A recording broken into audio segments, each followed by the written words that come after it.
Hyderabad gadget संदर्भात supreme कोर्टात caveat दाखल। मनोज जरांगे पाटील यांचे समर्थक आणि सहकारी गंगाधर काळकुटे यांच्याकडून कॅव्हेट दाखल। जीआर विरोधात याचिका आल्यास कोर्टाला मराठा समाजाची बाजू ऐकून घ्यावी लागणार।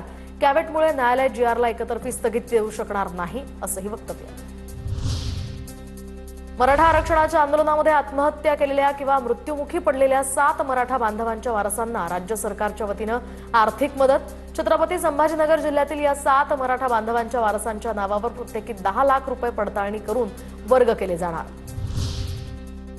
उपराष्ट्रपती पदाच्या निवडणुकीच्या पार्श्वभूमीवर शिंदेंच्या शिवसेनेची बैठक। श्रीकांत शिंदे यांनी खासदारांची बैठक बोलावली।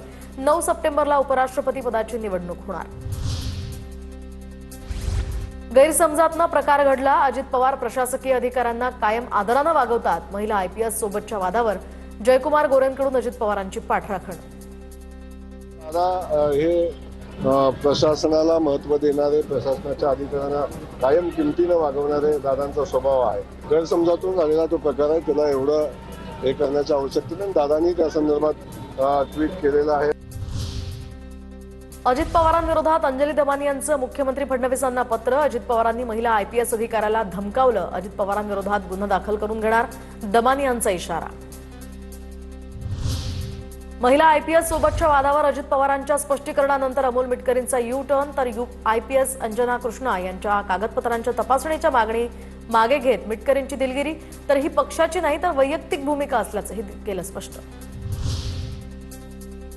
अजित पवार, तुम्ही पोल्ट्रीवरचे कामगार शोभता। अजितदादा, आपल्या मिटकरी नावाच्या श्वानाला आवरा, नाहीतर तो तुम्हाला तोंड काळं करायला लावणार। लक्ष्मण हाकेंची जहरी टीका। दादा, तुम्ही पोल्ट्रीवरचे कामगार शोभता। या अमोल मिटकरीमुळे अजितदादा पवार तुम्ही किती वेळा तोंडावर पडणार आणि अजितदादा पवार तुम्हाला हा तोंड काळं करायला लावणार। ह्या तुमच्या पाळलेल्या श्वानाला आवरा। माढ्यातील अवैध मुरुम उत्खनन प्रकरणी चर्चेत आलेल्या राष्ट्रवादीच्या बाबा जगतापांचा आणखी एक कारनामा समोर। कार्यालयामध्ये बसून अंमली पदार्थांची नशा करतानाचा व्हिडिओ व्हायरल। पालकमंत्री नरहरी झिरवाळ हिंगोलीकडे लक्ष देत नाहीत। हिंगोलीचे ठाकरे गटाचे खासदार नागेश पाटील आष्टीकरांचं मुख्यमंत्र्यांसह उपमुख्यमंत्र्यांना पत्र। पालकमंत्री बदलण्याची सुद्धा मागणी।